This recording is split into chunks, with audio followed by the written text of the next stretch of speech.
Salmo de número 115, versículo 16. Os céus são os céus do Senhor, mas a terra ele a deu aos filhos dos homens. Deus deu a terra aos homens para administrarem, governarem. No entanto, os homens muitas vezes governam de forma irresponsável, de maneira egoística, e o maior prejudicado, como sempre, é o governado, especialmente aquele de condição mais humilde, sob o ponto de vista social. Mas Deus continua no controle. Deus continua no controle, de acordo com o Salmo 103, versículo 19.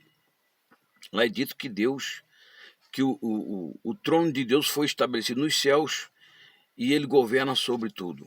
Vai chegar uma hora que Deus vai intervir em favor da terra e ele é quem vai tomar o governo deste mundo. Mas por enquanto isso não acontece, nós vamos continuar nos submetendo aos governos humanos, que na sua maioria é corrupta.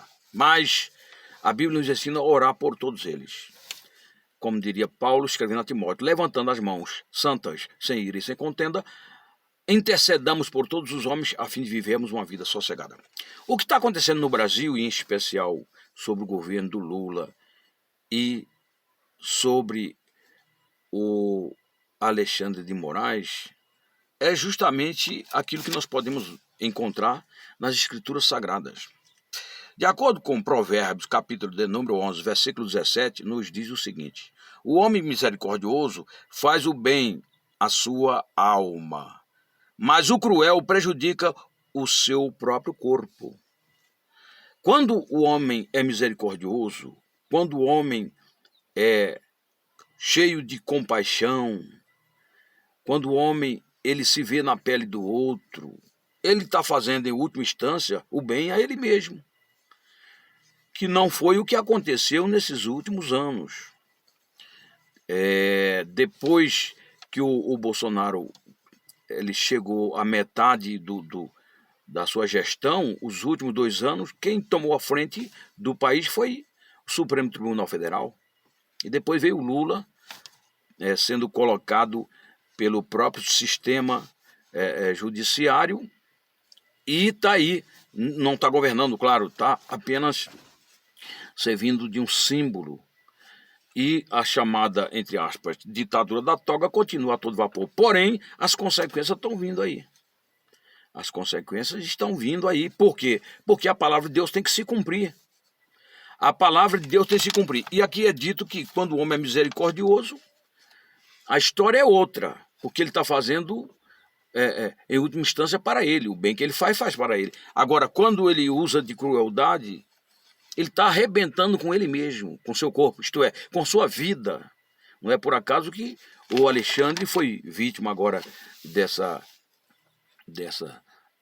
chamada lei Magnitsky, que coloca ele numa situação que eles denominam de morte financeira, né? Imposto pelo governo americano. Muito bem. Agora, na sequência, o que acontece aqui? A Bíblia fala que quando nós estamos vendo o nosso inimigo, entre aspas, sofrendo calamidades, nós não podemos nos alegrar. Não podemos. Por quê? Porque nós temos que orar por aqueles que se fazem nossos inimigos. Assim Jesus nos ensinou: orar pelos inimigos, fazer o bem aos inimigos, falar bem deles e amá-los. Sabemos que esse governo, nos últimos anos, né, essa conexão entre o governo na sua totalidade, é o legislativo, judiciário e executivo. Essa conexão de governança tem prejudicado a nação. Por quê? Não sou eu que falo, é o mundo todo que está vendo isso aí. Por isso que está vindo essas sanções sobre o Brasil, né? Essas taxas absurdas. E o pobre é o maior prejudicado. Mas a Bíblia fala que nós não podemos nos alegrar com a miséria do outro. Nós temos que orar por eles, para que Deus possa salvar, nem que seja nos últimos suspiros da existência. Porque a vida tem prazo de validade e o inferno é real.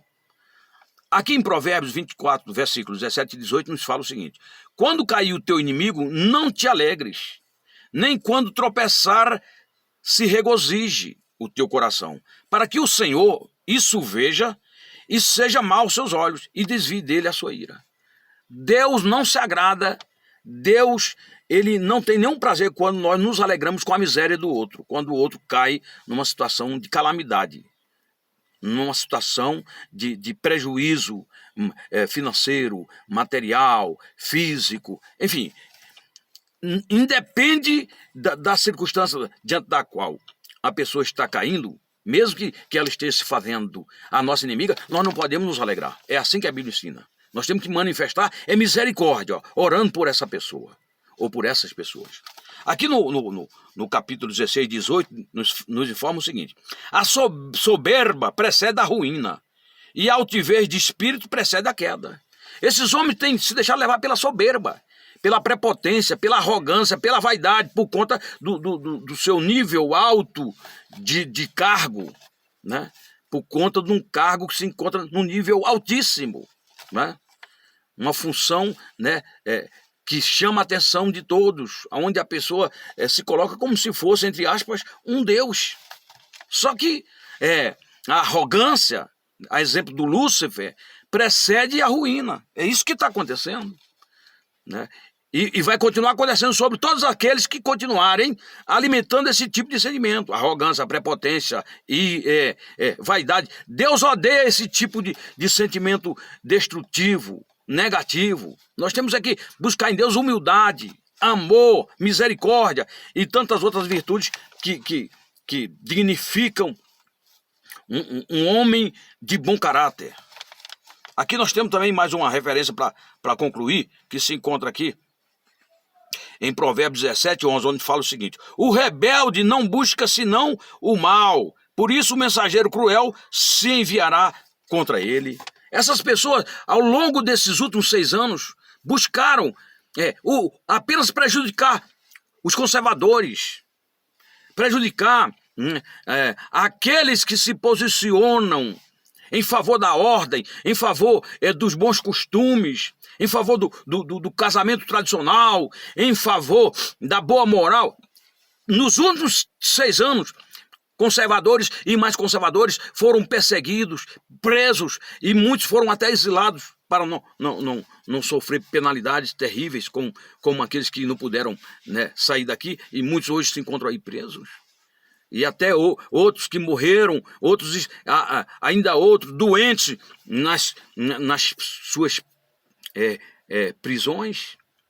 Que Deus tenha misericórdia de nós, do nosso Brasil e dessas autoridades que estão se deixando levar pela vaidade, pela prepotência, pela arrogância. E vão estar colhendo, já começaram a colher. Porque apesar de Deus ter entregue a terra para que os homens governassem, tem limite. A maldade do homem tem limite. Chega uma hora que Deus vai intervir. Chega uma hora, de acordo com Gênesis, para terminar aqui, ó, Gênesis, capítulo de número 15, é isso mesmo, versículo 16, olha só o que Deus falou para Abraão, a respeito dos governos de Canaã. Os governantes lá em Canaã eram 7 nações ímpias que estavam lá tocando o terror. Olha o que Deus falou para Abraão, 15:16 aqui. E a 4ª geração tornará para cá, porque a medida da injustiça dos amorreus não está ainda cheia. Deus falou para Abraão que o povo de Deus seria ficaria cativo no Egito durante 400 anos, mas depois seria conduzido à terra prometida. Durante esses 400 anos, um pouco mais, os amorreus, né, ali representados naquelas 7 nações, estariam tocando o terror, a maldade imperando durante 400 anos. Mas chegaria uma hora em que a medida extrapolaria, chegaria o seu limite, e Deus entraria com providência. E entrou com providência, expulsando aquelas nações e colocando o seu povo ali na terra prometida. É isso que Deus vai fazer. Vai chegar uma hora que Deus vai intervir sobre essa terra. Mas antes, Deus vai levar o seu povo desta terra, a sua igreja. A igreja de Jesus tem que continuar firme. Firme e fiel até a morte. Orando, inclusive, por esses que têm se colocado a serviço do sistema maligno, demoníaco, contrário a tudo e todos. Mas a igreja tem que continuar orando por eles. Orando por eles, para que Deus possa usar de misericórdia sobre esses homens. E possa se compadecer daqueles que têm que se colocar como uma força de resistência. Que ainda existe uma meia dúzia aí que está resistindo esse sistema demoníaco aí, que está a serviço do mal, roubando, matando e destruindo. O sangue de Jesus tem poder. Valério Pontes.